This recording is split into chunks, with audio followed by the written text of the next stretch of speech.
There's something happening right now, in this room, in your body, in the space between galaxies, that physicists cannot fully explain. Something so familiar you've never questioned it, yet so strange that some of the greatest minds of the last century dedicated their careers to understanding it. Gravity. You feel it right now, pulling you toward the center of Earth. You felt it every moment of your life, and it holds the moon in orbit around our planet, keeps Earth circling the sun, and binds together galaxies containing hundreds of billions of stars.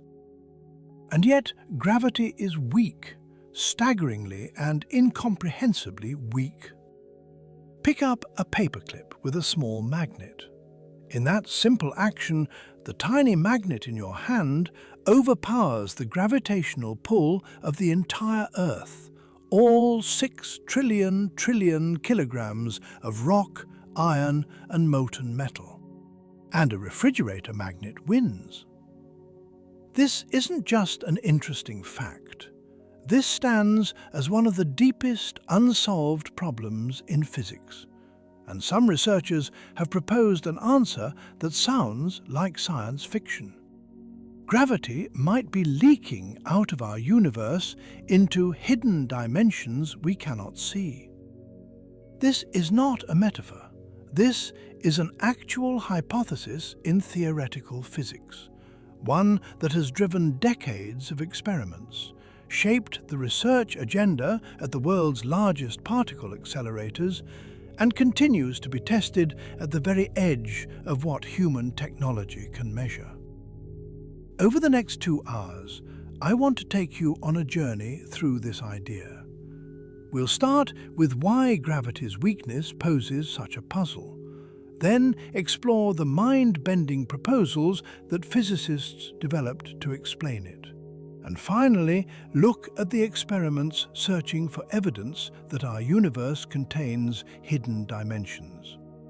By the end, you'll understand why some physicists believe we might be living on a kind of membrane floating in a higher dimensional space, and why gravity, alone among all the forces, might have access to realms we cannot directly perceive.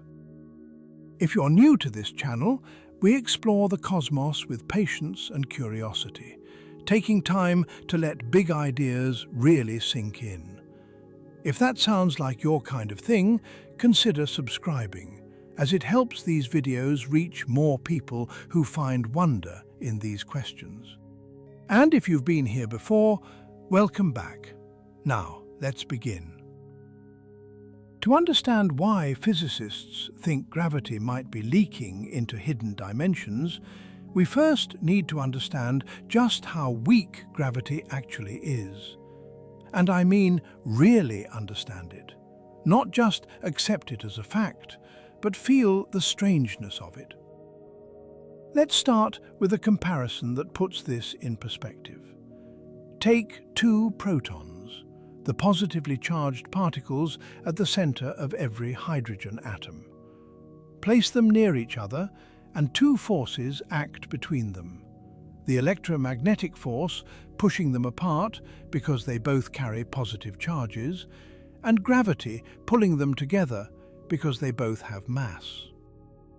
Both forces act at the same distance, but here's where it gets strange. If you run the calculation using the fundamental constants of nature, the numbers from our most precise measurements, the electromagnetic repulsion between those 2 protons comes out approximately 1.24 times 10 to the 36th power stronger than their gravitational attraction. 10 to the 36th. That's a 1 followed by 36 zeros, a million, trillion, trillion. A number so large we don't have common words for it. For 2 protons sitting next to each other, the electromagnetic force trying to push them apart exceeds the gravitational force trying to pull them together by more than 1 trillion, trillion, trillion times. This is the hierarchy problem. And it's not just that gravity is weak, but that gravity is absurdly, almost impossibly weak compared to the other forces of nature. Think about what this means. Gravity shapes the large-scale structure of the universe, pulling matter together to form stars, planets, and galaxies, bending the fabric of space-time, creating black holes. In our everyday intuition, gravity feels powerful and inescapable. But at the level of fundamental physics, gravity barely registers. It's so weak that particle physicists mostly ignore it in their calculations. And when you're trying to predict what happens when protons collide at nearly the speed of light, gravity's contribution is essentially zero. The other forces dominate so completely that gravity might as well not exist at the quantum scale. The first time I truly understood this, I had to sit with it for a while. We grow up thinking of gravity as this ever-present, powerful force, holding everything in place. And learning that it's actually the weakest force in nature by an almost unimaginable margin changes how you see everything. The question that has puzzled physicists for decades is straightforward. Why such an enormous gap between gravity and the other forces? And why does nature permit this vast hierarchy of scales? One way to quantify this puzzle involves something called the Planck scale. When you combine the fundamental constants of nature, specifically the gravitational constant, the speed of light, and Planck's constant from quantum mechanics, you get natural units that define certain scales. The Planck length comes out to approximately 1.616 times 10 to the minus 35 meters, about 6.36 times 10 to the minus 34 inches. The Planck mass sits at approximately 2.176 times 10 to the minus 8 kilograms, or about 4.8 times 10 to the minus 8 pounds.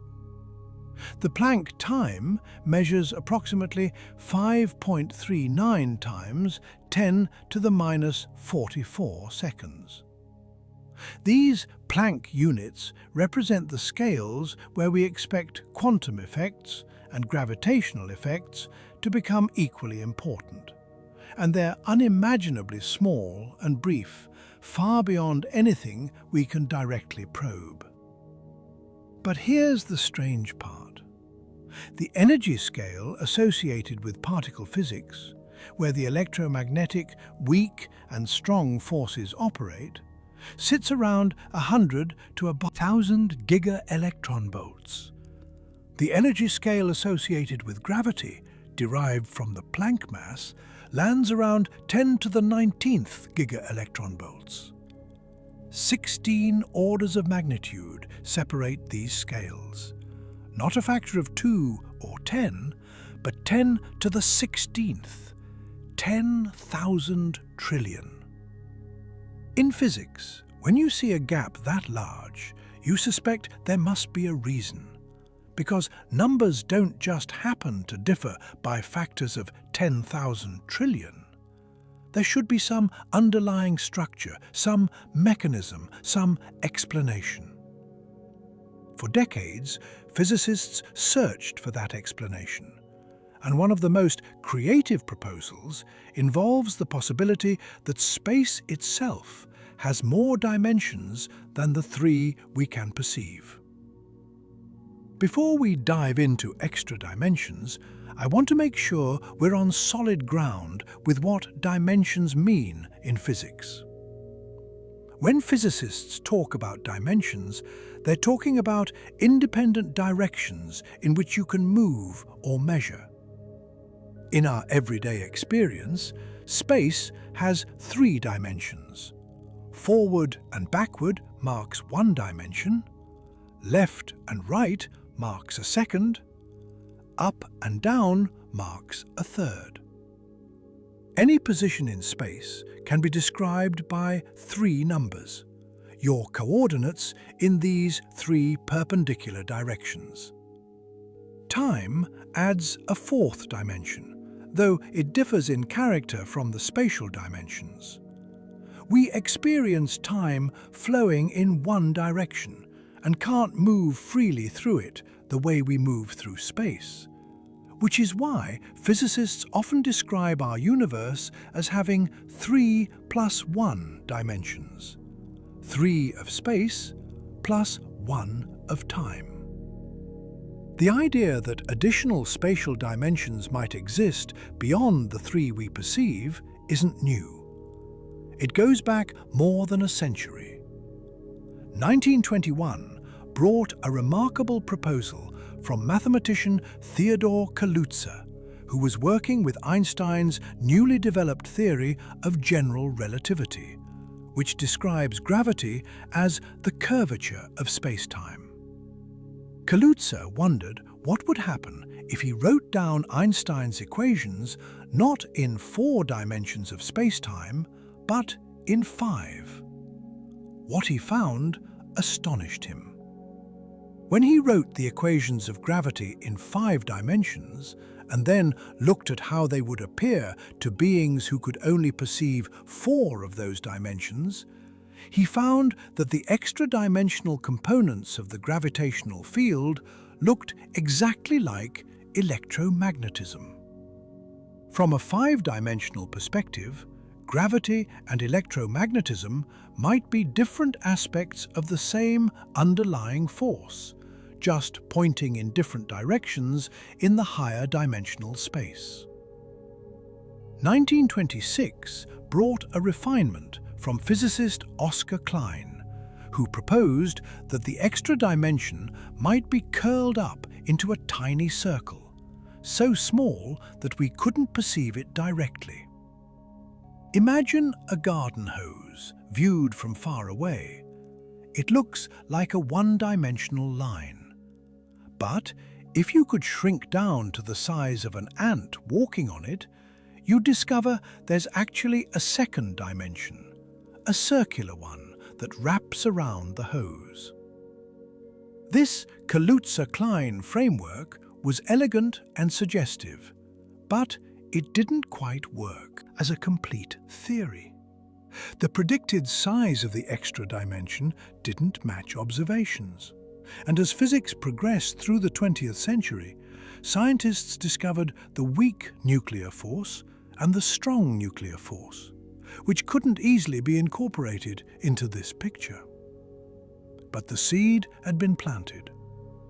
The idea that extra dimensions might exist, curled up too small for us to see, became part of the physicist's toolkit. Fast forward to the 1970s, 80s, and 90s. String theory emerged as an ambitious attempt to unify all the forces of nature, including gravity, into a single framework. And string theory turned out to require extra dimensions.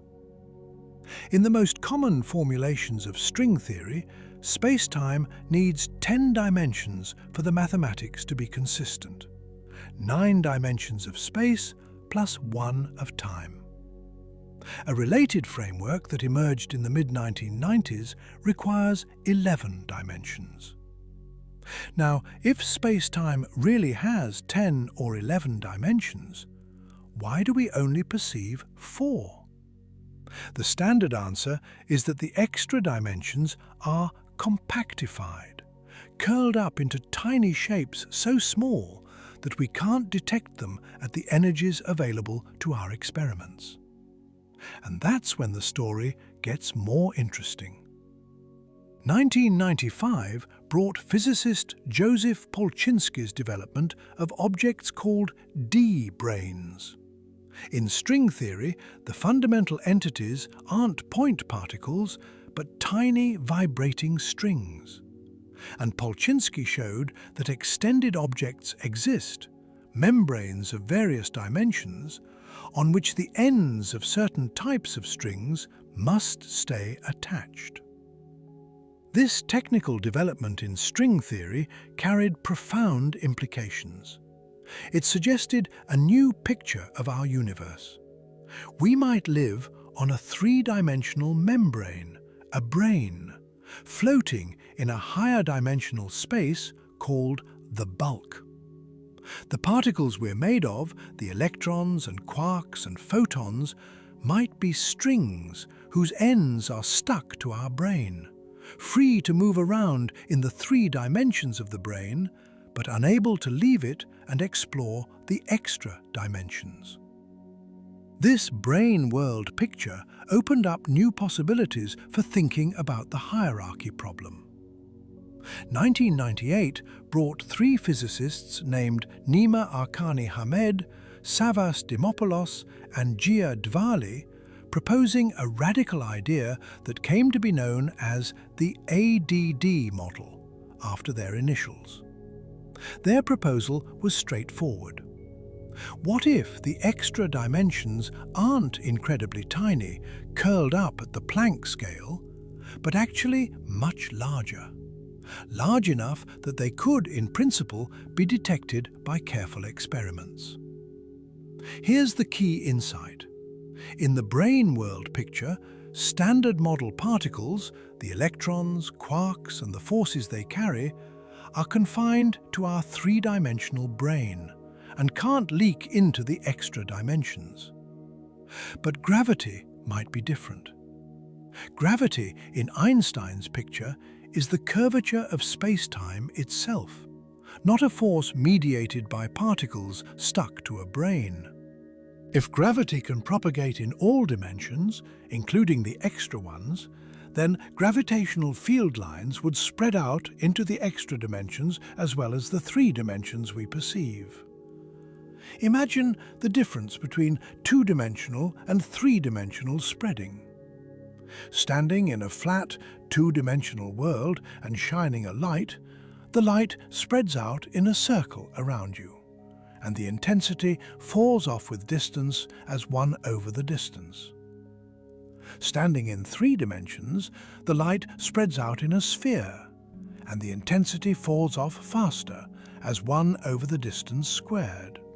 This is the inverse square law we learned in school. Now, extend this to more dimensions. If gravity can spread into additional dimensions that the other forces cannot access, gravitational field lines would be diluted into a larger space. From our perspective, stuck on the three-dimensional brane, gravity would appear weaker than it should be. This could explain the hierarchy problem.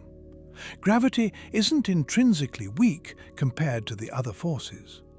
Gravity's strength gets diluted by spreading into extra dimensions, while the electromagnetic force, the strong force, and the weak force are confined to our brane and remain full strength. The mathematics works out in a suggestive way. If additional compact dimensions exist with a size around a millimeter or smaller, for 2 or more extra dimensions, you could potentially bring the fundamental gravity scale all the way down to the energy scales of particle physics. The hierarchy problem would be solved, or at least reformulated as a question about the size and number of extra dimensions. The ADD model made specific predictions that could be tested. If gravity is stronger at very short distances, because the gravitational field lines haven't yet spread into the extra dimensions, then measurements of gravity at sub-millimeter scales might reveal deviations from Newton's inverse square law. Let me stop here and explain what I mean by Newton's inverse square law, because it's central to understanding these experiments. Newton discovered that the gravitational force between two masses falls off with the square of the distance between them. Double the distance and the force drops to 1/4. Triple the distance and it drops to 1/9. This inverse square relationship has been tested and confirmed over an enormous range of distances, from planetary orbits to the motions of galaxies. But the ADD model predicted that at very short distances, smaller than the size of the extra dimensions, gravity should fall off differently than the inverse square law predicts, either more slowly or more quickly, depending on the model. The transition would occur at whatever scale corresponds to the size of the extra dimensions. And that's when physicists set out to test gravity at the smallest possible distances. This turns out to be extraordinarily difficult. Gravity is so weak that measuring it precisely at short distances requires exquisitely sensitive instruments.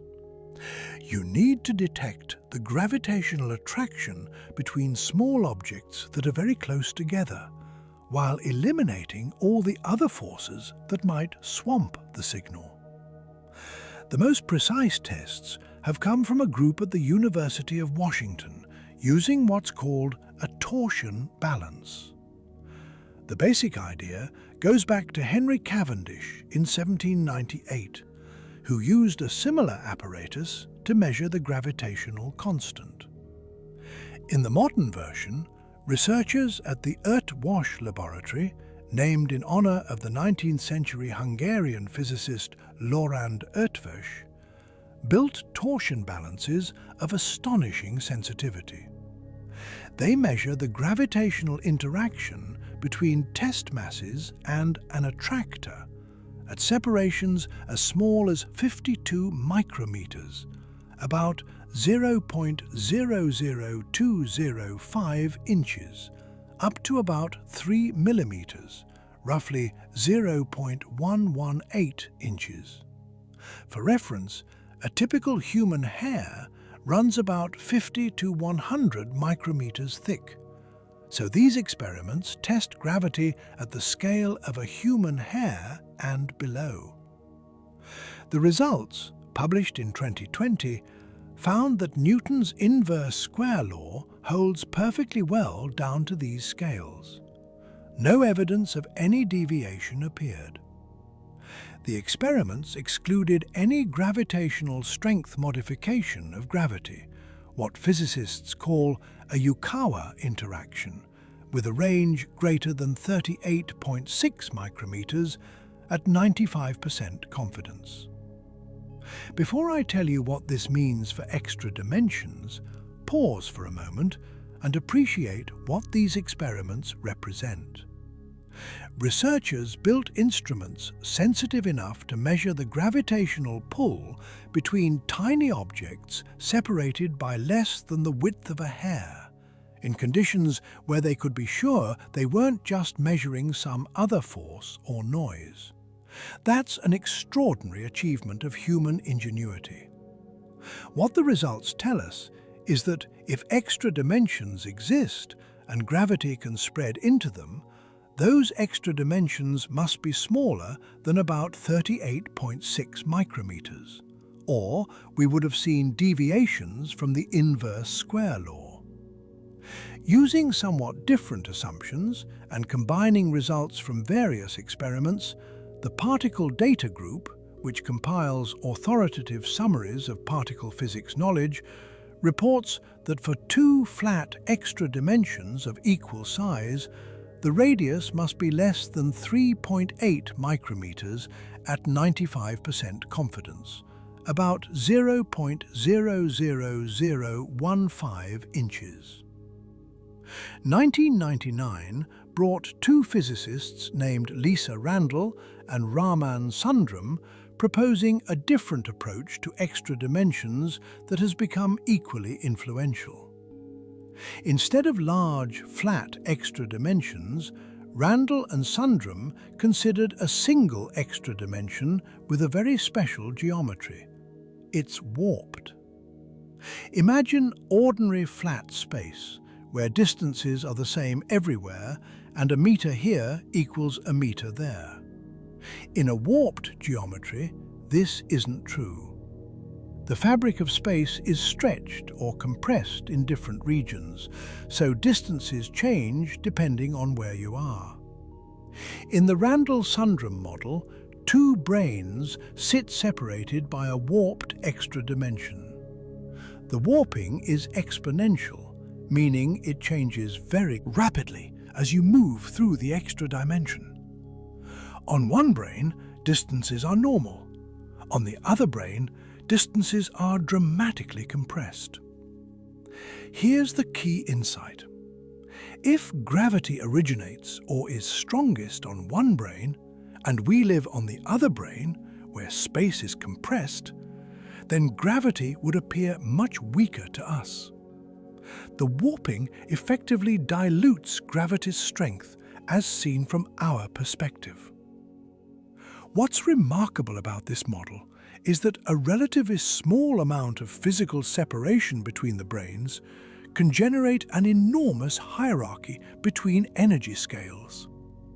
The 16 orders of magnitude gap between the electroweak scale and the Planck scale could emerge naturally from the geometry of the warped extra dimension.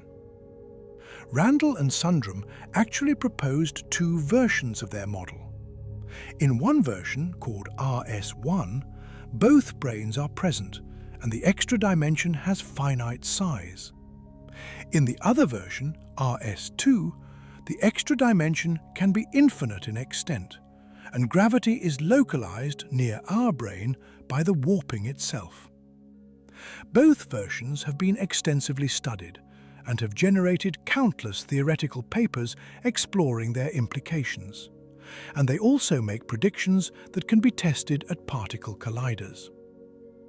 Let me explain how particle colliders enter this story, because it might not be obvious how smashing protons together can tell us about extra dimensions. In quantum mechanics, energy and distance are related through Heisenberg's uncertainty principle. Probing smaller distances requires higher energies, which means a particle collider, like the Large Hadron Collider at CERN, functions as an extraordinarily powerful microscope. By colliding protons at enormous energies, it can probe the structure of matter at distances far smaller than any optical microscope could resolve. If extra dimensions exist and become relevant at energies accessible to the LHC, they would show up in specific ways. One signature is missing energy, where a collision produces a particle that escapes into the extra dimensions, carrying away energy and momentum we couldn't detect. The collision products we do detect wouldn't balance properly. Another signature involves what are called Kaluza-Klein modes. In models with compact extra dimensions, particles that can move in those extra dimensions would appear to us as a tower of heavier and heavier particles, each one corresponding to a different amount of momentum in the extra dimension. If the LHC produced one of these heavy Kaluza-Klein particles, it would decay in distinctive ways that we could observe. For warped extra dimensions like the Randall-Sundrum models, the signatures include specific patterns in how the collision products are distributed.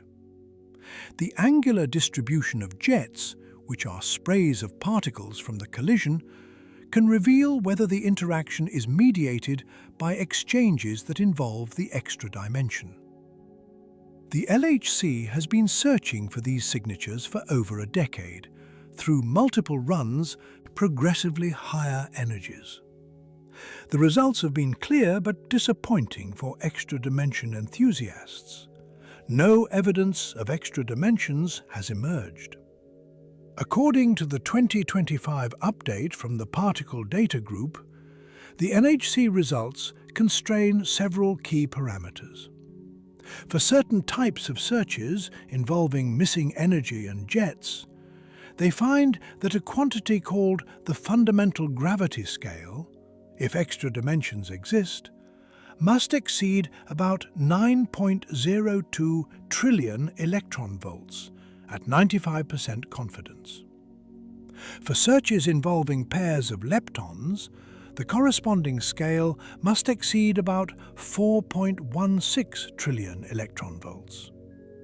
For warped extra dimensions in the Randall-Sundrum style, the LHC has searched for heavy Kaluza-Klein gravitons that would decay into pairs of electrons or muons. No such particles have been found, which means, if they exist, they must have masses exceeding about 4.78 trillion electron volts. Heavy Kaluza-Klein gluons must have masses exceeding about 3.8 trillion electron volts. These are very high energy scales, pushing many extra-dimension models into parameter spaces that are harder to motivate theoretically. But they don't rule out extra dimensions entirely. Room still exists for extra dimensions at scales just beyond our current reach. 2000 brought physicists Gia Dvali, Gregory Gabadadze, and Massimo Parati proposing what's called the DGP model. Unlike the ADD model, which focuses on short-distance behavior, the DGP model predicts that gravity might deviate from its expected behavior at very large distances. In this picture, gravity behaves normally at the scales we're used to, and the inverse square law works fine. But at some very large distance scale, called the crossover scale, gravity starts to leak into an extra dimension and becomes weaker than Einstein's general relativity predicts. This is interesting because some puzzling observations in cosmology involve gravity at the largest scales.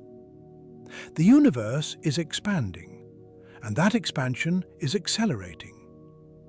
We attribute this acceleration to something called dark energy, but we don't really understand what dark energy is. Some researchers wondered whether modified gravity from extra dimensions becoming important at cosmological scales could explain the acceleration without invoking dark energy. The DGP model was one attempt to explore this possibility. As it turns out, the simplest version of the DGP model doesn't quite work. It makes predictions about how structures grow in the universe that don't match observations. But the idea that gravity might behave differently at very large distances remains an active area of research, and more sophisticated models continue to be developed. 2017 brought a new tool for testing gravity: gravitational waves. When the LIGO and Virgo observatories detected gravitational waves from merging neutron stars, called GW 170817, they opened a new window for testing ideas about extra dimensions. If gravity can leak into extra dimensions, then gravitational waves might lose energy as they travel across the universe, arriving weaker than expected. Or they might travel at a slightly different speed than light if the extra dimensions affect gravity differently than electromagnetism. For the neutron-star merger, scientists could compare the arrival time of the gravitational waves with the arrival time of light from the same event. A gamma-ray burst was detected just 1.7 seconds after the gravitational waves, following a journey of more than 100 million light-years. 1.7 seconds apart after travelling for over 100 million years. The relative difference in their speeds was less than about 1 part in 10 to the 15th. This astonishingly tight coincidence placed strong constraints on many theories where gravity and light might behave differently. Some extra-dimension models predict such differences, and those models are now tightly constrained. The analysis is technically complex because different brane world models predict different kinds of leakage. But the general conclusion is that gravitational wave observations are now part of the toolkit for testing these ideas. And as more observations accumulate, the constraints will become tighter. The LIGO-Virgo-CAGRA collaboration has now compiled several catalogues of gravitational wave detections called GWTC. Their analyses broadly support Einstein's general relativity, with no clear evidence for the kinds of deviations that some extra-dimension models would predict. Though the constraints are model-dependent, meaning different assumptions about how extra dimensions work lead to different conclusions. This is the part that still amazes me about this whole story. We're talking about ideas that sound like pure science fiction. Hidden dimensions, universes within universes, gravity leaking away into realms we cannot perceive. And yet, physicists have found ways to actually test these ideas. They build torsion balances that can measure forces between objects separated by less than a hair's width. They construct particle accelerators that probe distances 1 billion times smaller than an atom. They detect ripples in space-time from events hundreds of millions of light-years away, all to test whether our three-dimensional experience might be a small slice of a larger reality. And here's where we stand today. After decades of theoretical development and experimental testing, no confirmed evidence for extra dimensions has emerged.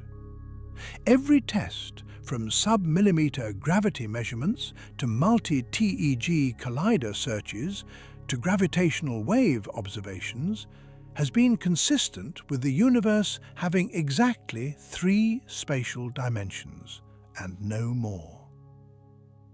This doesn't mean extra dimensions don't exist.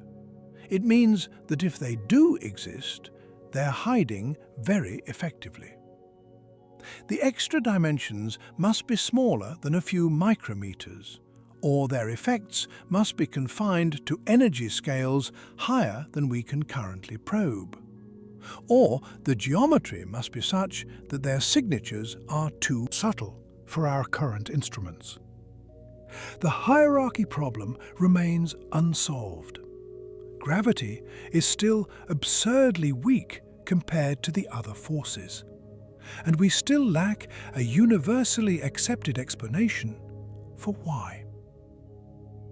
Let me put all these numbers in a different perspective, because I think it helps to feel the scales involved. The Planck length, where quantum gravity effects are expected to become important, measures about 1.6 times 10 to the minus 35 meters. To get a sense of how small that is, consider this. If you wanted to walk a distance equal to 1 Planck length with each step, and you could take 1 step per second, and each of your normal steps measured about 0.8 meters, you would need about 5 times 10 to the 34 steps just to cover the distance of a single normal step.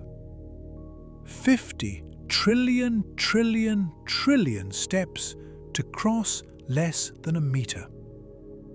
The Planck length sits as far below the scale of atoms as atoms sit below the scale of the observable universe. It's the smallest meaningful length in physics, and it's utterly beyond our ability to probe directly. Now, when the ADD model proposed that extra dimensions could be as large as a millimeter, that sounds tiny to us. But it's absolutely enormous compared to the Planck length. A millimeter equals about 10 to the 32 Planck lengths. The proposal that extra dimensions might be millimeter-sized was, from the perspective of fundamental physics, a proposal that extra dimensions might be preposterously, unbelievably large. Current experiments have pushed the limits down to a few micrometers, which is still about 10 to the 29 Planck lengths. An enormous range of scales separates what we can currently probe from the Planck scale, where we're confident that new physics must appear. This is both encouraging and humbling. Encouraging because so much room for discovery still exists. Humbling because the gap between our experimental reach and the fundamental scales of nature remains vast. Let me walk you through some of the current experimental efforts and what might be possible in the coming years. The torsion balance experiments at the Earthwash laboratory remain among the most sensitive probes of gravity at short distances. Researchers continue refining these experiments, pushing toward even smaller separations and greater sensitivity, with the goal of testing gravity at scales of 10 micrometers and below. Other approaches are also being explored. Some researchers are using micro-resonators, tiny mechanical devices that can be extremely sensitive to small forces. Others are developing atom interferometry techniques, where the quantum wave nature of atoms creates incredibly precise measurements of gravitational effects. At particle colliders, the LHC continues to collect data and push toward higher energies within its design capabilities. Future colliders, still in the planning stages, might reach energies tens of times higher than the LHC, opening new regions of parameter space. Gravitational wave astronomy is advancing rapidly. New detectors are being built, and the sensitivity of existing detectors is being improved.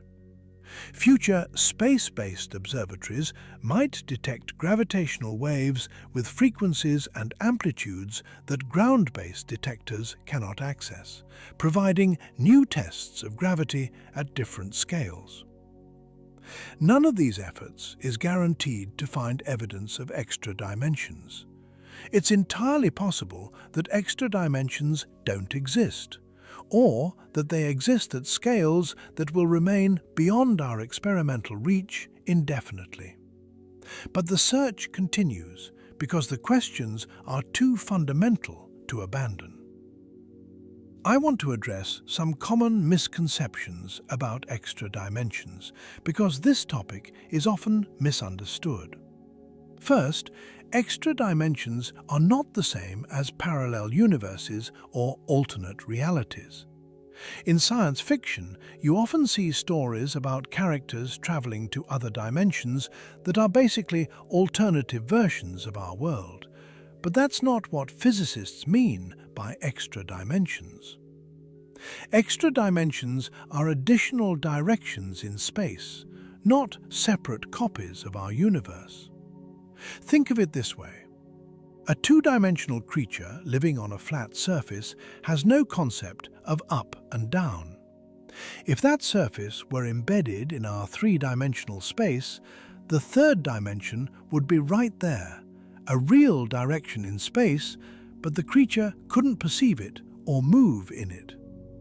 Extra dimensions are like that. Additional directions in which you could, in principle, move, not separate universes you could visit.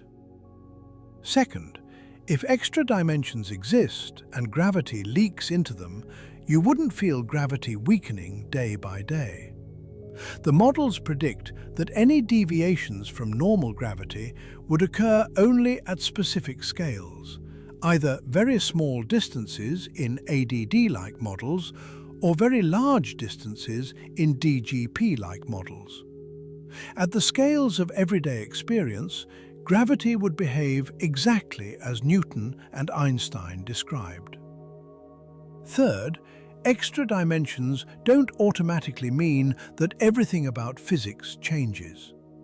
In most brane world models, the particles we're made of and the forces they experience, except for gravity, are confined to our three-dimensional brain. The extra dimensions only become relevant when you consider gravity, or when you reach energy scales high enough to excite Kaluza-Klein modes. Where does this leave us in terms of fundamental physics? The hierarchy. Problem remains one of the major unsolved puzzles. Gravity's weakness, that factor of 10 to the 36 compared to electromagnetism, still lacks a universally accepted explanation. Extra dimensions represent one class of proposed solutions, elegant in some ways, transforming the question from why is gravity so weak to how is space shaped. But despite decades of searching, no experimental evidence supports them. Other approaches to the hierarchy problem exist. Supersymmetry, which posits a symmetry between matter particles and force particles, was another leading candidate, but the LHC has also failed to find evidence for it so far. Some physicists have proposed that the hierarchy might be an environmental accident, that we happen to live in a region of a larger multiverse where the parameters take the values they do. Others wonder whether the hierarchy problem itself might be based on mistaken expectations. This is the current state of play. We have a deep puzzle about the structure of nature, creative theoretical proposals that attempt to solve it, sophisticated experiments testing those proposals, and so far, nature has kept the answer hidden. What would it mean if extra dimensions were eventually discovered? It would rank among the most profound discoveries in the history of physics.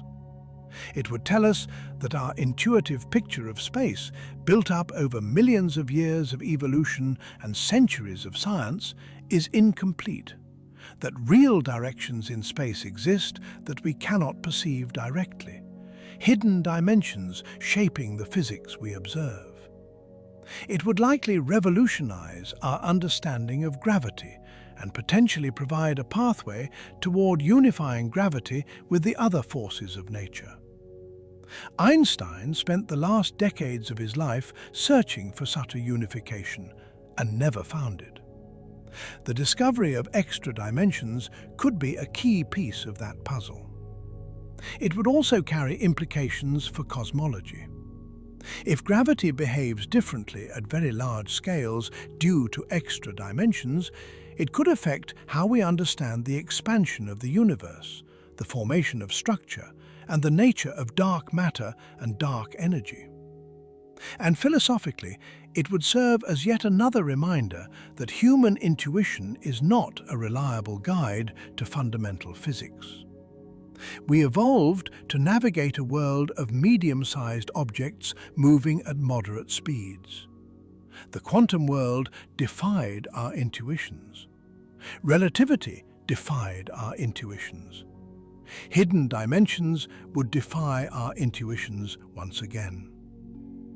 I want to close with a reflection on what this entire field represents about human inquiry. We started with a simple observation.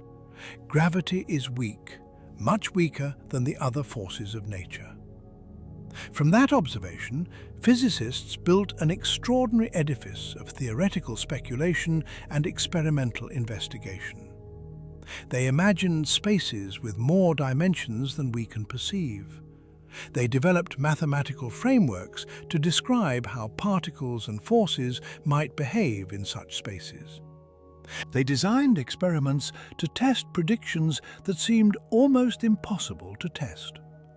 They built the most sensitive instruments ever created, capable of detecting forces at scales approaching the width of a hair, and probing energies approaching the limits of current technology. And then they did the experiments. They looked, they measured. So far, they've found that the 3 dimensions we perceive appear to be all there is, at least at the scales we can currently probe. This isn't a failure. This is science working exactly as it should. We had ideas, we tested them. The tests came up negative, which teaches us something too, telling us that if extra dimensions exist, they're more subtle than the simplest models suggested. It narrows the range of possibilities. It points future research in new directions. There's a moment of humility here worth acknowledging. After decades of tests, down to distances smaller than a human hair and up to energies of trillions of electron volts, nature has still kept this possibility hidden. Either extra dimensions don't exist, or they're hiding in ways we haven't figured out how to detect yet. The first time I truly grasped gravity's weakness, that factor of 10 to the 36 compared to the electromagnetic force, I realized how much of our picture of the universe is built on what we can easily observe. We feel gravity holding us down. We don't feel the electromagnetic forces holding atoms together. So we think gravity is the dominant force. But at the fundamental level, it's almost nothing. If extra dimensions are the answer to why gravity is so weak, then the universe is shaped in ways we can barely imagine. Directions in space that we cannot point toward. Realms that gravity can access but we cannot. Hidden rooms in the architecture of reality.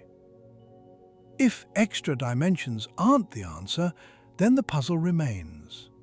Something else must explain gravity's weakness.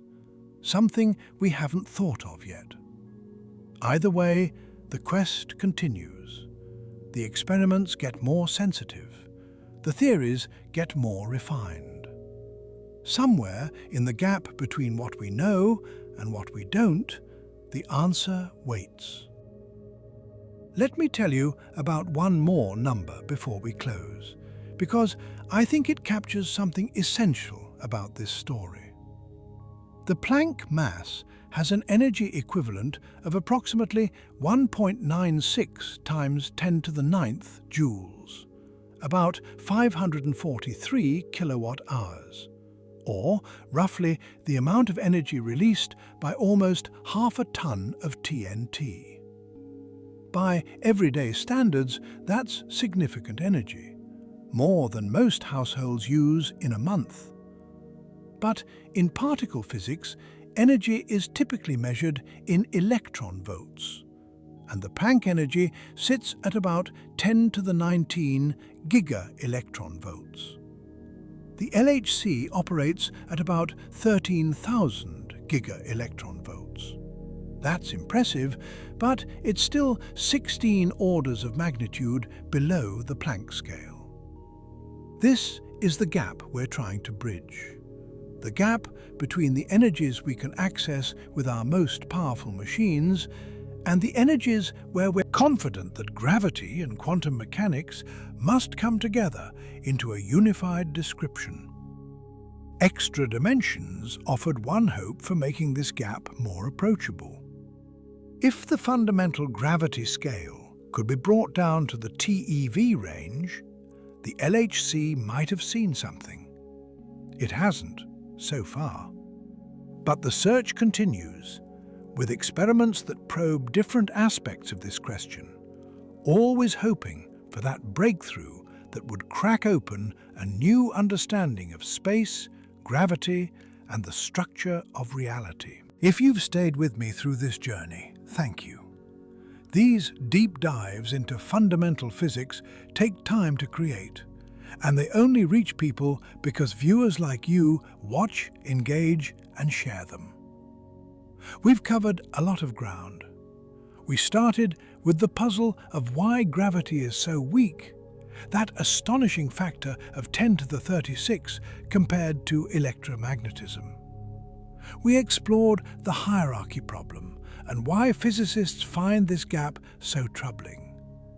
We traced the history of extra dimension ideas from Kaluza and Klein in the 1920s through string theory and brane worlds to the ADD and Randall-Sundrum models of the late 1990s. We looked at the experiments that test these ideas, from torsion balances measuring gravity at the scale of a human hair, to particle colliders probing energies of trillions of electron volts, to gravitational wave observations spanning hundreds of millions of light years. And we confronted the current reality. Despite decades of searching, no confirmed evidence for extra dimensions has emerged. What remains is the puzzle, the question, the wonder. Why is gravity so weak? Does space have hidden dimensions that dilute its strength? Or is the answer something else entirely, something we haven't imagined yet? The next time you pick up something with a magnet, or feel your feet pulled toward the ground, remember that you're experiencing one of the deepest mysteries in physics. Gravity, that gentle, ever-present force, is almost unimaginably weak at the fundamental level. And somewhere in that weakness might be a clue to the hidden architecture of space itself. Consider subscribing if you'd like to explore more questions like this. Many more mysteries await, many more experiments to learn about, many more moments where human curiosity pushes against the boundaries of what we know. The universe is strange and vast and full of unanswered questions. Our time within it is brief. But while we're here, we can look, we can measure, we can wonder, and we can search for understanding. Sleep well tonight, wherever you are, and if you find yourself wondering about the structure of space, about what might be hidden in dimensions we cannot perceive, know that some of the best minds in physics are wondering the same thing, building instruments to test their ideas and pushing ever closer to an answer. Good night. Let me take you deeper into the experimental story because understanding how these tests work helps you appreciate what we're really measuring. The torsion balance experiments deserve more attention. The basic principle is elegantly simple, even if the execution is fiendishly difficult. Imagine a thin rod hanging from a very fine wire. Bringing a heavy object near one end of the rod causes gravity to pull that end toward the object, which makes the rod rotate and twist the wire. The amount of twist depends on the strength of the gravitational force. Measure the twist very precisely, and you can determine the gravitational force very precisely. Precisely. If that force doesn't match what Newton's law predicts, you've discovered something new. The challenge is that everything else in the environment can also twist the rod. Temperature changes cause materials to expand and contract. Air currents push on the surfaces. Electromagnetic forces can act on any residual charge. Seismic vibrations shake the apparatus. You have to eliminate or account for all of these sources of error to isolate the tiny gravitational signal you're trying to measure. The Earthwash Group has spent decades refining their techniques. Their apparatus operates in vacuum chambers to eliminate air currents, surrounded by layers of shielding to block electromagnetic interference. Temperature is controlled to fractions of a degree. The entire laboratory sits on vibration isolation systems. They run tests for weeks or months to average out random noise. When they bring their test masses together at separations of 52 micrometers, they're operating at the edge of what's mechanically possible. At these distances, the surfaces of the masses are so close that any contaminants, any dust particles, any electrostatic charges could completely swamp the gravitational signal. The surfaces have to be prepared with extreme care, polished and cleaned to near perfection. The fact that they've achieved measurements at these scales and found that Newton's law holds stands as a testament to decades of patient, meticulous work. The kind of science that doesn't make headlines, that doesn't involve dramatic breakthroughs, but that steadily pushes back the boundaries of what we know. Let me expand on the collider searches as well, because the physics there is fascinatingly different. At the Large Hadron Collider, protons are accelerated to 99.999991% of the speed of light, and then smashed together. Each proton carries an energy of about 6.5 trillion electron volts. And when two protons collide head-on, the energy available to create new particles reaches about 13 trillion electron volts. That might sound like a lot, but remember, we're talking about the energy of a single proton.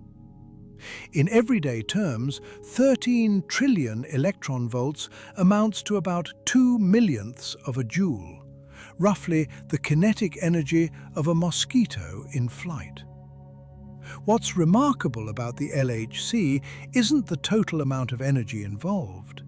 It's the concentration of that energy into an incredibly small volume. When protons collide at these energies, they briefly create conditions that haven't existed since the very early universe, just a fraction of a second after the Big Bang. For an instant, temperatures reach trillions of degrees, and particles can be created that don't normally exist in our cold, quiet universe. If extra dimensions exist and gravity becomes stronger at short distances, one possible signature would be the production of microscopic black holes. I should emphasize that this is entirely theoretical and no such objects have ever been observed. But the physics is interesting. In ordinary general relativity, creating a black hole requires concentrating a lot of mass into a very small region. The smallest possible black hole would have a mass around the Planck mass, about 20 micrograms, concentrated into a region about a Planck length across. With current technology, we are nowhere close to being able to concentrate that much energy into that small a space.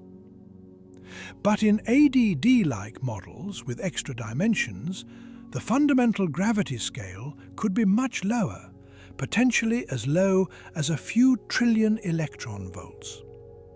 At that scale, the LHC might have enough energy to create microscopic black holes. These wouldn't be the terrifying, star-swallowing black holes of science fiction. They would be quantum objects, evaporating almost instantly through Hawking radiation, producing distinctive sprays of particles that detectors could identify.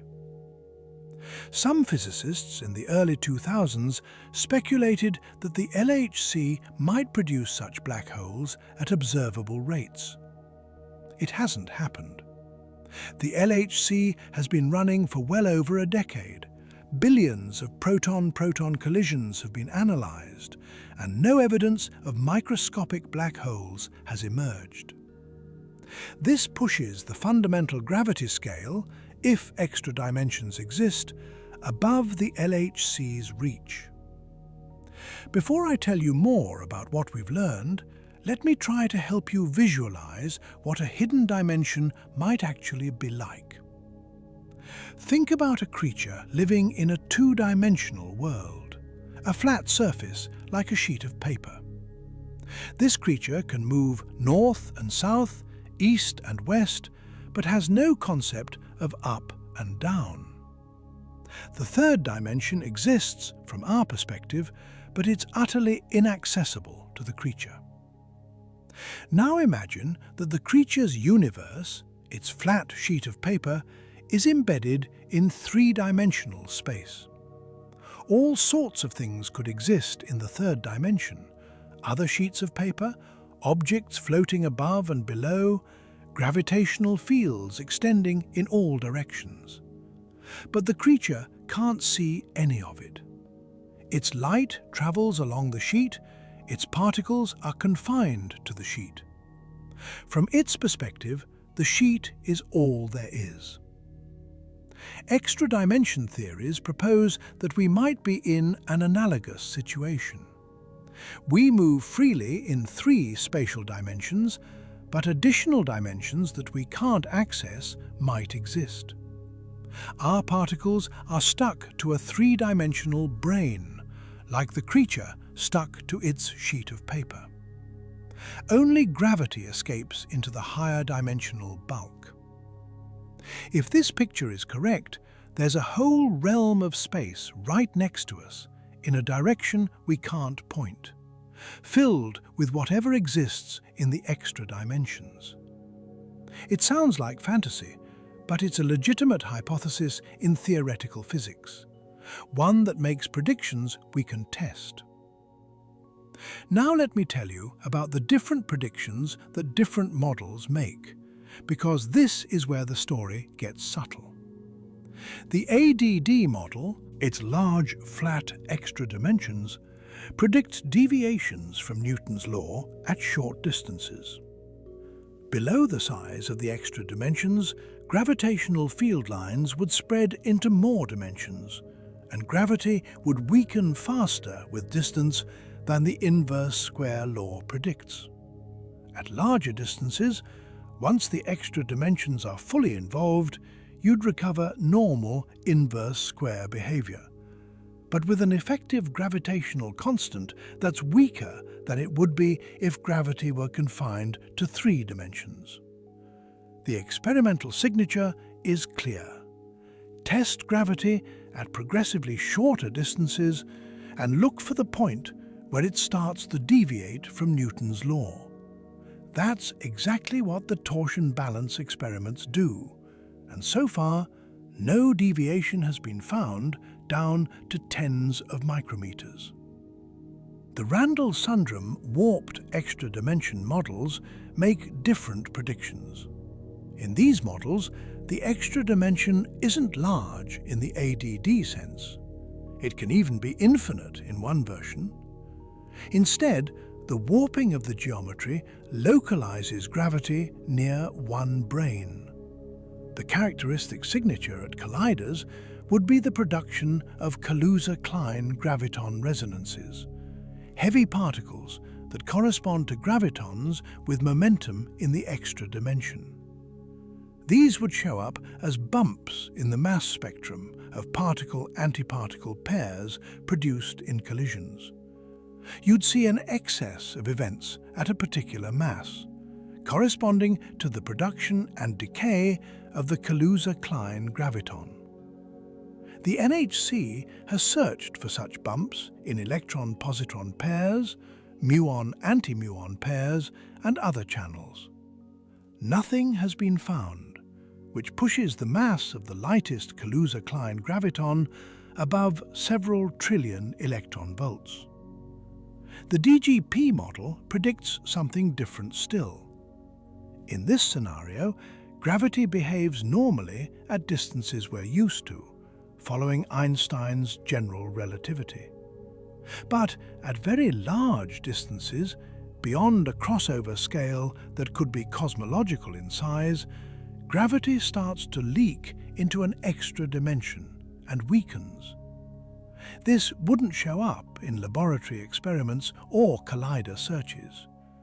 You'd need to test gravity at the largest possible scales, using cosmological observations, examining the expansion history of the universe, the growth of structures like galaxy clusters, and the patterns in the cosmic microwave background. All of these could potentially reveal a transition in how gravity behaves. As it turns out, the simplest versions of the DGP model predict a particular kind of modification to cosmic structure growth that doesn't match what we observe. This doesn't rule out all models in this class, but it constrains them significantly. Let me spend some time on the gravitational wave observations, because they represent a genuinely new way of testing these ideas. Gravitational waves are ripples in space-time itself, produced when massive objects accelerate. Einstein predicted them in 1916 as a consequence of general relativity. But they're so weak that it took a century to develop instruments sensitive enough to detect them. 2015 brought the first detection, when the LIGO observatories in Louisiana and Washington state picked up the signal from two black holes spiraling together and merging about 1.3 billion light-years away. Since then, LIGO and its partners, Virgo in Italy and CAGRA in Japan, have detected dozens of gravitational wave events, mostly from merging black holes and neutron stars. August 2017 brought something special. Gravitational waves from two neutron stars merging, called GW 170817. What made this event unique was that it was also observed in light. Telescopes around the world detected the aftermath of the merger, a burst of gamma rays followed by an expanding glow of light as material ejected from the collision cooled and faded. This multi-messenger observation, seeing the same event in both gravitational waves and light, provided a powerful test of gravity. In general relativity, gravitational waves travel at the speed of light. But in some theories, with extra dimensions, gravitational waves might travel at a different speed, or they might lose energy by leaking into the extra dimensions, arriving weaker than expected. For GW 170817, the gravitational waves and the gamma rays arrived within 1.7 seconds of each other, after travelling for more than 100 million years. The relative difference in their speeds was less than about 1 part in 10 to the 15th. This places very strong constraints on theories where gravity and light propagate differently. Many extra-dimension models don't predict such differences, so they weren't directly affected by this result. But some do, and those models are now tightly constrained. The gravitational wave analysis is complex because different brane world models predict different kinds of effects. Some models predict that gravitational wave amplitude would decrease as waves leak into the bulk. Others predict changes in the waveform as the waves interact with the extra-dimensional geometry. The LIGO-Virgo-CAGRA collaboration has searched for many of these effects in their data and found no evidence for any of them. This doesn't mean extra dimensions are ruled out. It means that if they exist, they have to be consistent with what we've observed. The parameter space is narrowing, but there's still room. What would you expect to happen if gravity were leaking into extra dimensions? Think about it for a moment before I continue. Most people guess that things would start floating away, or that gravity would feel weaker over time. But that's not what the models predict.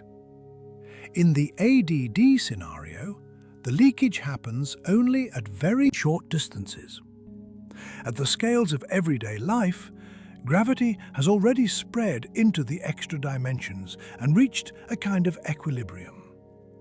Newton's G, the gravitational constant we measure, already incorporates the effect of the extra dimensions.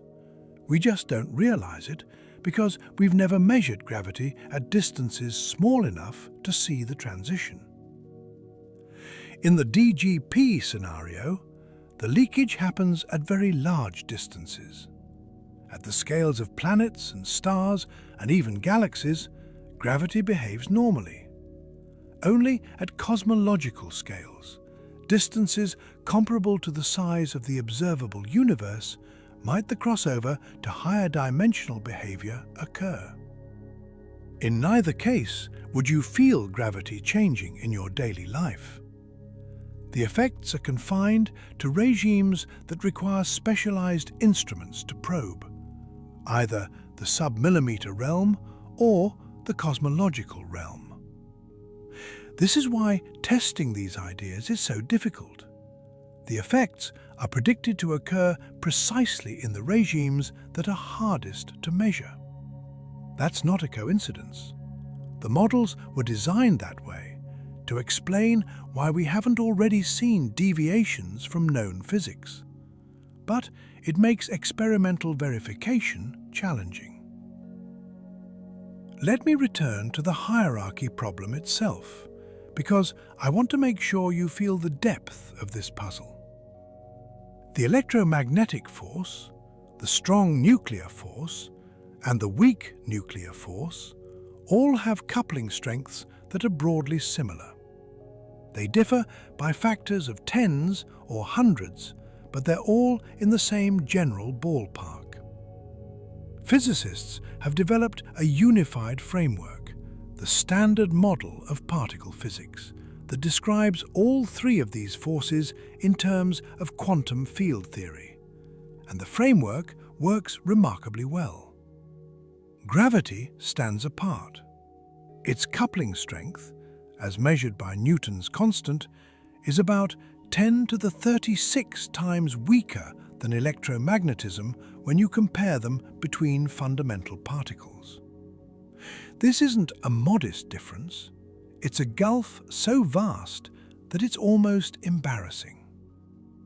In the Standard Model, you can calculate the mass of the Higgs boson, the particle discovered at the LHC in 2012 that gives mass to other particles, but those calculations are very sensitive to quantum corrections, contributions from virtual particles that briefly pop in and out of existence. Without some kind of new physics to tame these corrections, the Higgs mass would be pushed up toward the Planck scale, about 10 to the 16 times higher than what we observe. The fact that the Higgs mass sits where it does, about 125 billion electron volts, rather than 10 to the 19 billion electron volts, requires an almost miraculous cancellation between different contributions. Physicists call this the fine-tuning problem, or the naturalness problem, and it's closely related to the hierarchy problem. Why two such different energy scales in nature? And why does the Standard Model work at the lower one without being overwhelmed by effects from the higher one? Extra dimensions offer one possible answer. If the fundamental scale of gravity is actually much lower than the Planck scale, brought down by the spreading of gravity into extra dimensions, then the hierarchy shrinks. The gap between the electroweak scale and the gravity scale becomes more manageable, and the fine-tuning required for the Higgs mass becomes less severe. But as we've seen, experiments have pushed many of these models into a corner. The extra dimensions, if they exist, must be small enough and the gravity scale high enough that we haven't seen any direct signatures yet. I want to pause here and acknowledge something about the nature of scientific inquiry. The extra dimensions hypothesis is, as of now, a beautiful idea that hasn't been confirmed. Despite decades of theoretical development and experimental testing, we have no direct evidence that extra dimensions exist. Every experiment has been consistent with the universe having exactly 3 spatial dimensions. This doesn't mean the idea was worthless, far from it. The process of testing extra dimensions has driven remarkable advances in experimental technique. The torsion balance experiments are marvels of precision engineering. The LHC searches have pushed our ability to probe fundamental physics to unprecedented scales. The gravitational wave observations have opened an entirely new window on the universe. Even negative results carry value. They tell us where the truth doesn't lie. They narrow the space of possibilities. They guide future research toward the regions that remain unexplored. And the hierarchy problem remains. Gravity is still weak. The gap between the electroweak scale and the Planck scale still demands an explanation. If extra dimensions aren't the answer, something else must be. The puzzle won't go away just because one class of solutions hasn't been confirmed. Let me discuss some of the open questions that remain, because this is an active area of research with many unresolved issues. If extra dimensions exist, how many are there? The ADD model works with 2 or more extra dimensions, with different numbers giving different predictions. String theory typically requires 6 extra spatial dimensions. The Randall-Sundrum models work with 1 extra dimension. Different numbers lead to different physics. What shape do the extra dimensions have? In the simplest versions of Kaluza-Klein theory, the extra dimension is a circle. But extra dimensions could be curled into much more complicated shapes. In string theory, the 6 extra dimensions are thought to form what's called a Calabi-Yau manifold, a complex geometric structure whose shape determines the physics we observe. An enormous number of possible Calabi-Yau manifolds exist, and we don't know which one, if any, corresponds to reality. How are the extra dimensions stabilized? If extra dimensions exist, what determines their size? Why don't they expand or contract? In some models, the size of extra dimensions is fixed by physical mechanisms, like the tension of branes or the pressure of quantum fields. But these mechanisms are not well understood, and stabilizing extra dimensions in a way that gives the right physics remains a significant theoretical challenge. Why are standard model fields confined to a brane? If gravity can propagate in the extra dimensions, why can't electrons and quarks? In string theory, this can be understood in terms of open strings ending on d branes. But without the string theory framework, the localization of matter to a brane is an additional assumption that needs justification. What are the observational signatures that would be unambiguous? So far, all the searches have come up empty. Are there other signatures we haven't thought of? Are there regimes we haven't probed? Could extra dimensions reveal themselves in ways we haven't anticipated? These questions drive ongoing research. Physicists continue to develop new theoretical models and propose new experimental tests. The field is quieter than it was 20 years ago when the ADD and Randall-Sundrum models were new and excitement ran high. But the fundamental questions remain open. Let me tell you about some of the new experimental approaches being developed. One promising direction involves atom interferometry.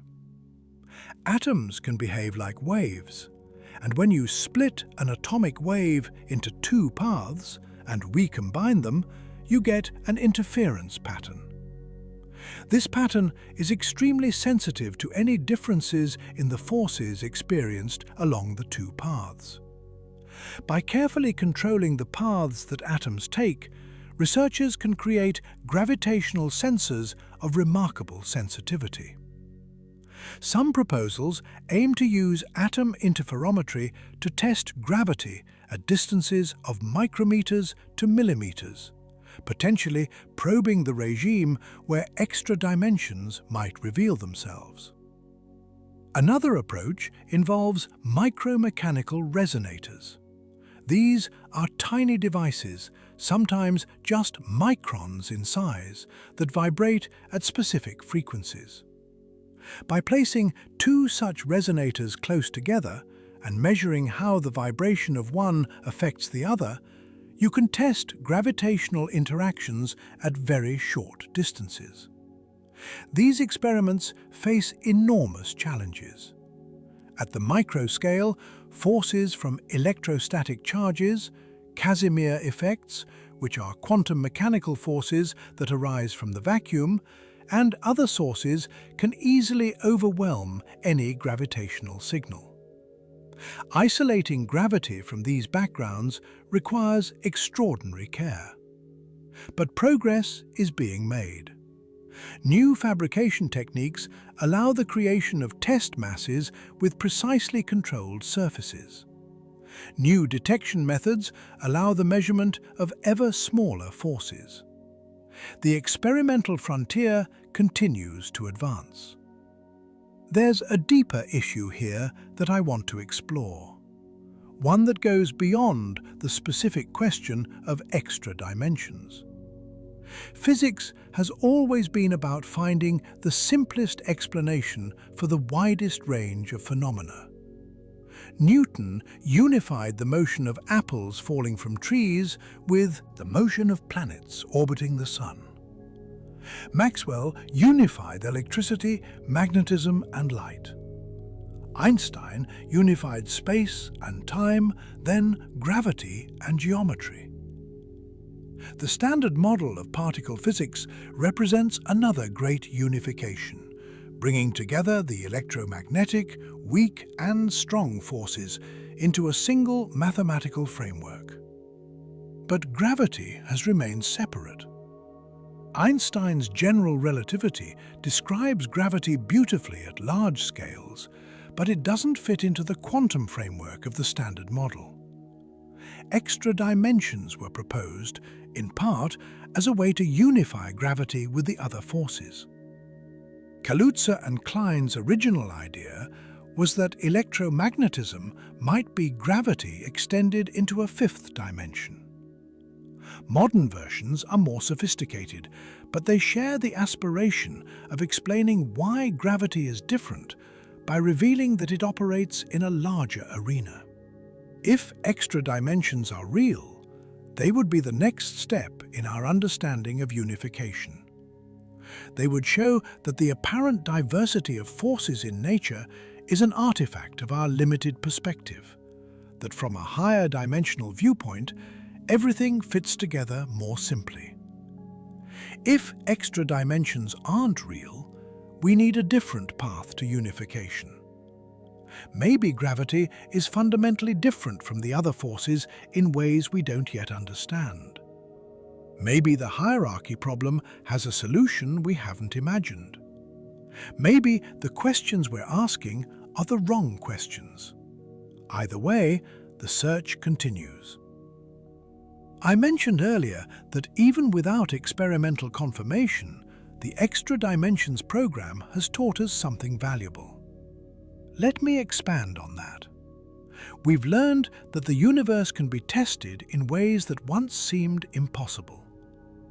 Measuring gravitational forces at the scale of a human hair, probing energies of trillions of electron volts, detecting ripples in space-time from collisions billions of light-years away.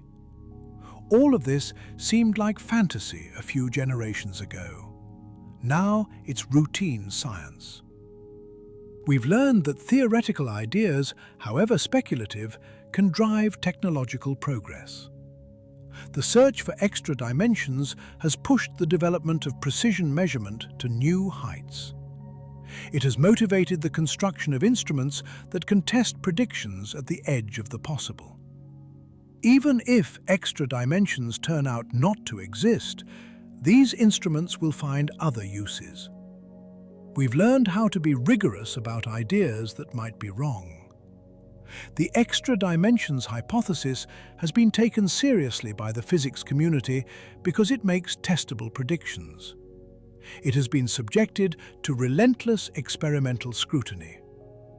The constraints we've placed on it come from actual data, not just theoretical arguments. This is how science is supposed to work. And we've learned, or been reminded, that nature doesn't owe us simple answers. The hierarchy problem remains unsolved. Gravity is still weak. The experiments haven't found what some hoped they'd find. But that's not a failure, it's information. It tells us that the true answer, whatever it is, lies in a direction we haven't fully explored yet. Let me offer one final perspective on what all of this means.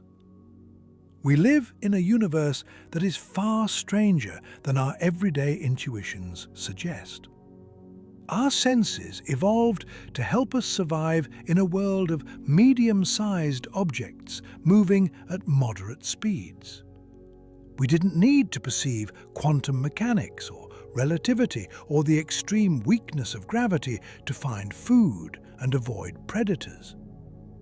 But human curiosity has carried us far beyond the world of everyday perception.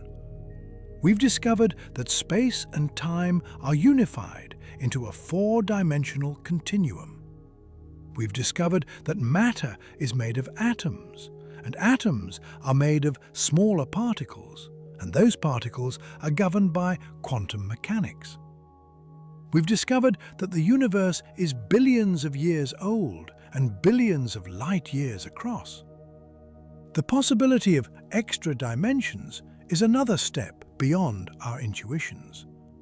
If they exist, they would tell us that even space itself is stranger than we thought, that there are directions we cannot point in, realms we cannot access, dimensions hidden from our perception.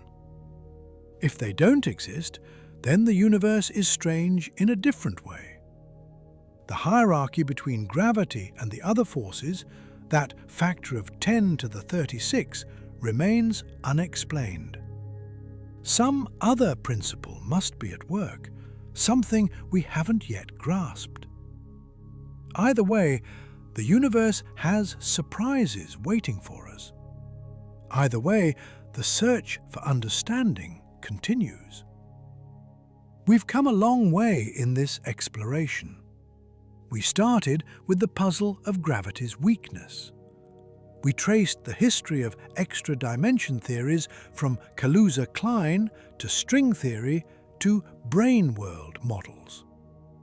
We examined the experimental evidence, from torsion balances to particle colliders to gravitational waves.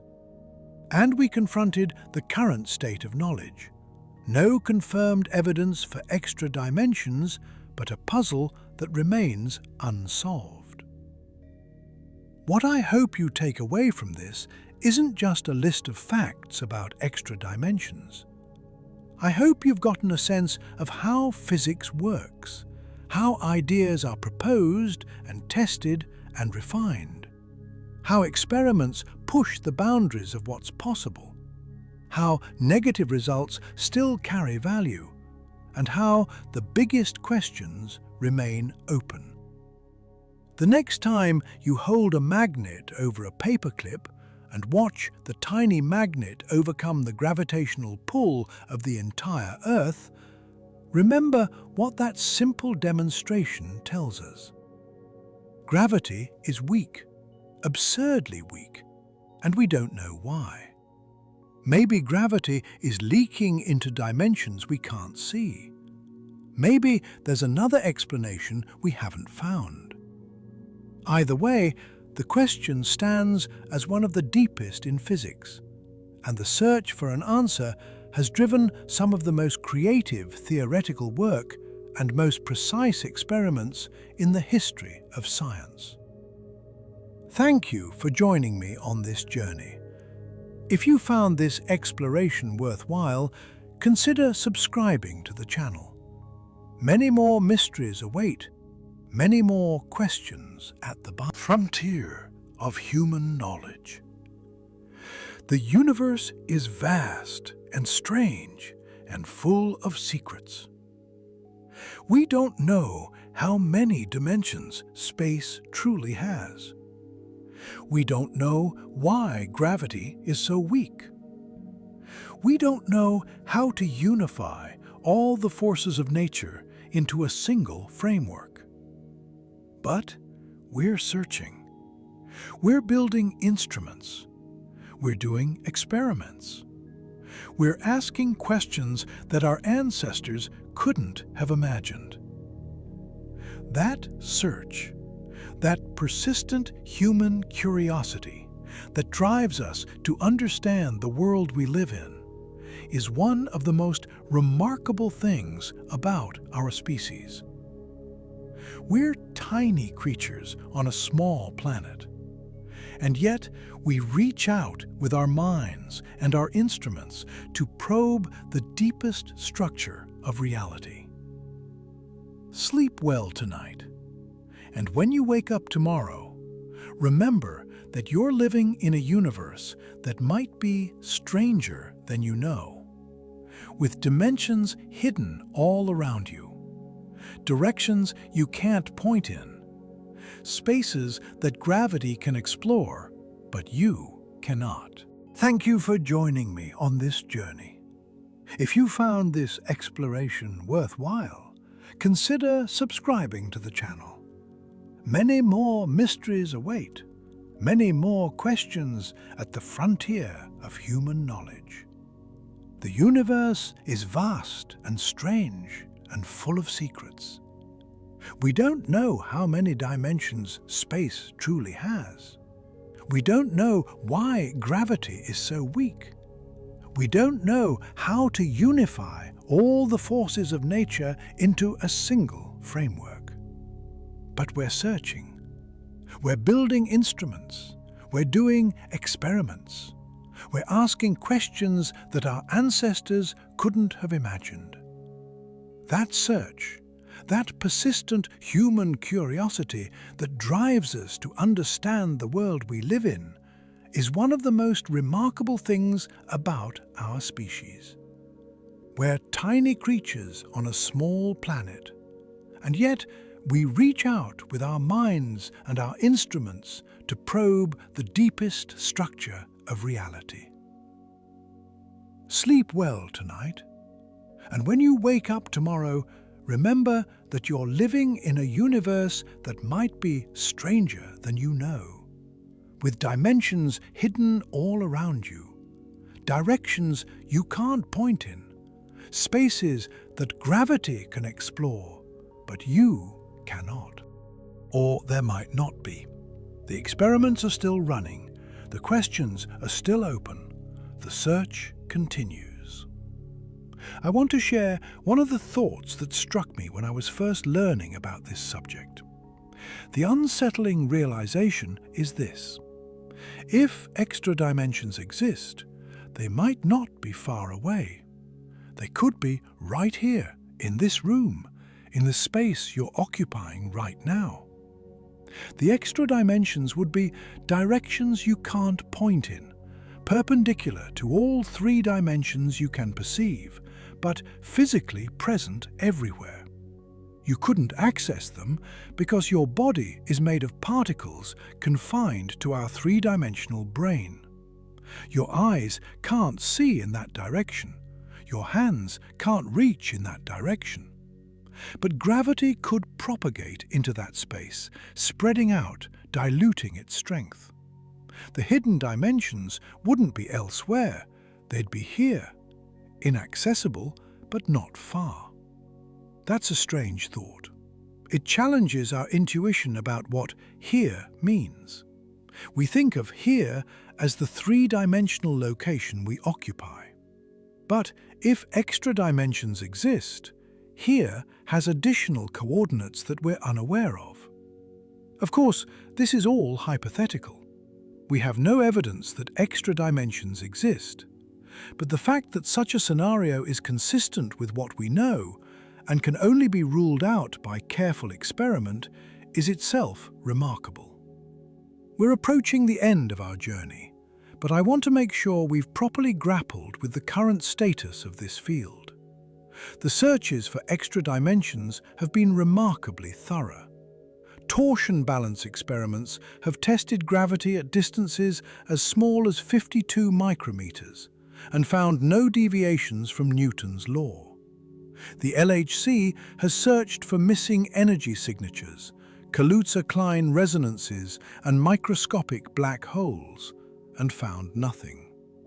Gravitational wave observations have tested gravity propagation over cosmological distances and found it consistent with general relativity.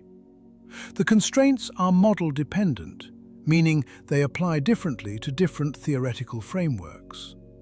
Add models with two large extra dimensions require those dimensions to be smaller than a few micrometers. Randall-Sundrum Kaluza-Klein gravitons, if they exist, must be heavier than several trillion electron volts. DGP-like modifications of gravity at cosmological scales are constrained by observations of structure growth in the universe. None of this rules out extra dimensions definitively. Room still exists in the parameter space. Models still remain that haven't been thoroughly tested. Scales beyond our current experimental reach still exist. But the simplest, most optimistic versions of extra dimension models have been excluded. If extra dimensions exist, they're hiding in the corners, at scales just beyond what we can probe, in configurations that leave more subtle signatures than we hoped. This brings me to a broader reflection on the nature of progress in fundamental physics. In the 20th century, physics went through a series of revolutions.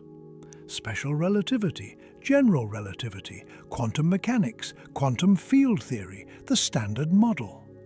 Each brought new understanding and was quickly confirmed by experiment. The 21st century has been different so far. The Standard Model was completed with the discovery of the Higgs boson in 2012. But no physics beyond the Standard Model has been found. Supersymmetry, once considered nearly certain to appear at the LHC, hasn't shown up. Extra dimensions haven't shown up.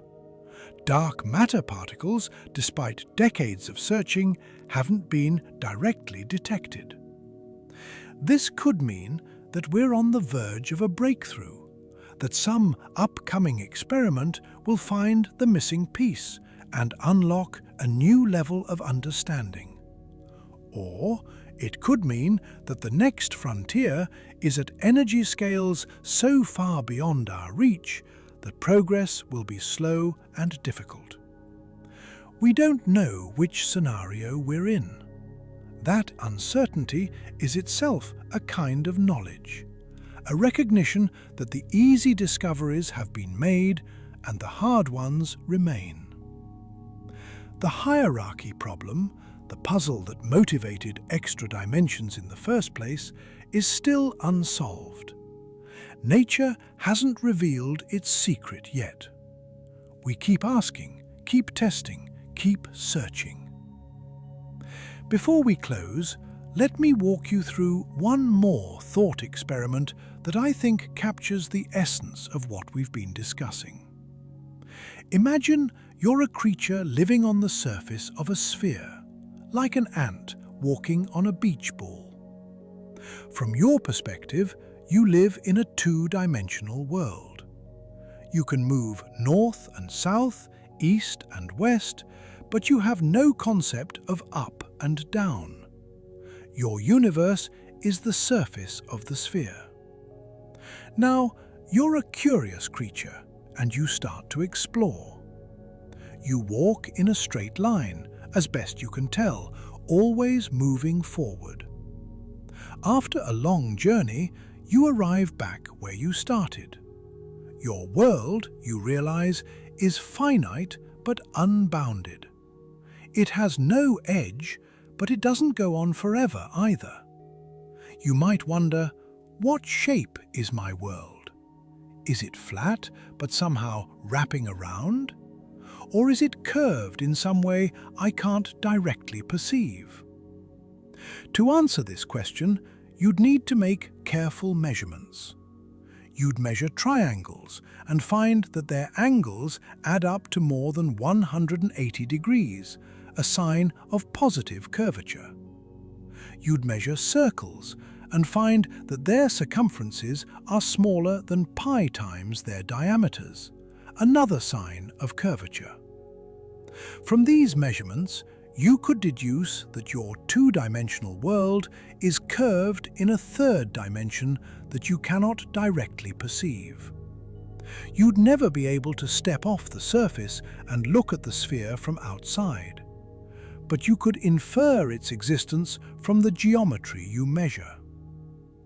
This is analogous to what physicists are doing when they test for extra dimensions. We can't step outside our three-dimensional space and look at it from a higher dimensional perspective. But we can make careful measurements, looking for signatures that would indicate the existence of dimensions we can't directly perceive. The signatures would be different from the ant on the sphere, of course. We're looking for deviations from the inverse square law of gravity, for Kaluza-Klein resonances in particle collisions, for anomalies in gravitational wave propagation. But the logic is the same. Indirect evidence for geometric structure beyond what we can directly see. So far, our measurements are consistent with 3 spatial dimensions and no more. The universe might be exactly what it appears to be. Or there might be hidden structure that we haven't yet found the right way to detect. Let me mention a few more specific numbers that I think help ground this discussion.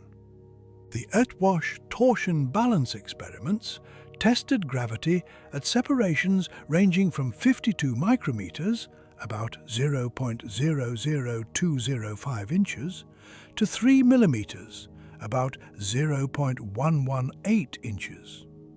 At all these separations, Newtonian gravity, with its inverse square law, fit the data perfectly. No sign of any deviation appeared. The constraint they derived says that if there's any modification of gravity at short distances, characterized by a Yukawa-type interaction, the range of that interaction must be less than 38.6 micrometers at 95% confidence. That's less than half the width of a typical human hair. From the Particle Data Group's 2025 update, which compiles the best constraints from all available experiments, for 2 flat extra dimensions of equal size, the radius must be less than 3.8 micrometers, based on collider searches for missing energy events.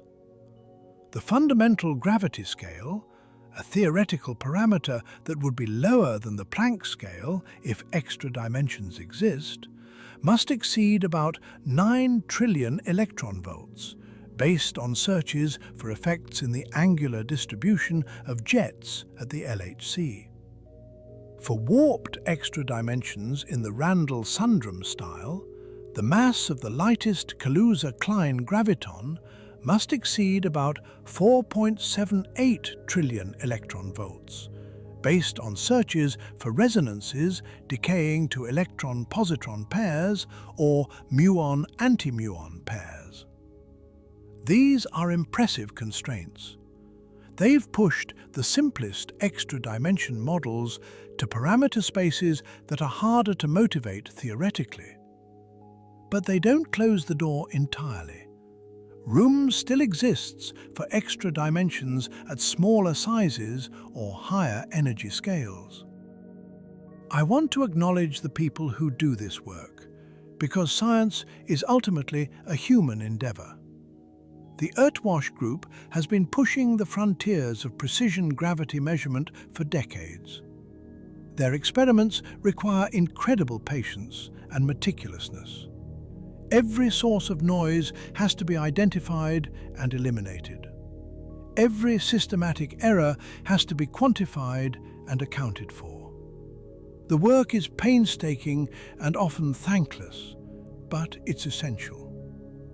The teams at the LHC, comprising thousands of physicists and engineers from around the world, built detectors the size of buildings and analyzed billions of collision events. The collaboration required to do this work is remarkable, bringing together people from different countries, different cultures, different institutions, all focused on the same scientific questions. The gravitational wave observatories represent another triumph of collaboration and engineering. The LIGO detectors had to measure displacements smaller than 1/10,000th the diameter of a proton. Building instruments that sensitive and making them work reliably enough to do science was a decades-long effort. These are the people pushing the boundaries of what we know. Their work may confirm existing theories or overturn them. Either way, they're expanding the frontier of human knowledge. As we come to the end of this exploration, I want to reflect on what we've learned and what remains unknown. We've learned that gravity is extraordinarily weak compared to the other forces, by a factor of about 10 to the 36 when you compare the gravitational attraction between two protons to their electromagnetic repulsion. This is the hierarchy problem, one of the deepest puzzles in fundamental physics. We've learned that one possible explanation involves extra spatial dimensions. If gravity can spread into dimensions that the other forces cannot access, its apparent weakness in our three-dimensional space could be explained by dilution. The field lines spread into more dimensions, reducing the force we measure. We've learned about the specific models that implement this idea. Add, with large, flat extra dimensions, Randall-Sundrum with warped extra dimensions, DGP with large-scale gravitational crossover. Each makes different predictions, and each has been tested by experiments. We've learned that so far, no evidence for extra dimensions has been found. Torsion balance experiments see perfect Newtonian gravity down to tens of micrometers. The LHC sees no missing energy signatures, no Kaluza-Klein resonances, no microscopic black holes. Gravitational wave observations are consistent with general relativity. The constraints are tightening. The parameter space is shrinking, but no positive signal has emerged. We've learned that the hierarchy problem remains unsolved. If extra dimensions aren't the answer, something else must be. The question of why gravity is so weak compared to the other forces is as open today as it was decades ago. And we've learned, or been reminded, that scientific progress is not guaranteed. Sometimes nature reveals its secrets quickly, and sometimes it keeps them hidden for generations. We don't know which situation we're in with extra dimensions. We don't know if the answer is just around the corner or far beyond our current reach. What should we make of all this? I think the honest answer is, we don't know yet. The experiments have been negative so far, but they haven't closed all the doors. The theories are under pressure, but they haven't been refuted. The puzzle remains.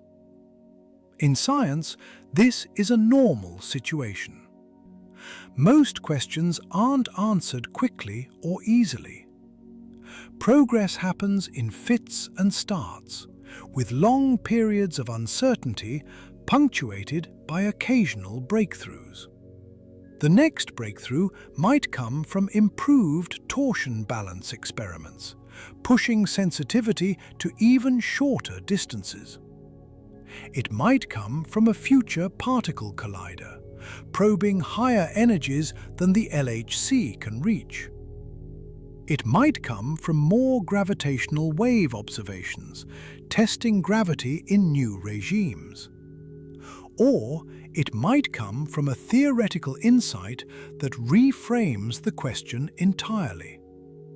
We can't know in advance which path will prove fruitful. That's why the scientific community pursues multiple approaches simultaneously, hedging bets, exploring different directions, waiting to see which one pays off. If you take away one thing from this video, I hope it's an appreciation for the depth and difficulty of these questions.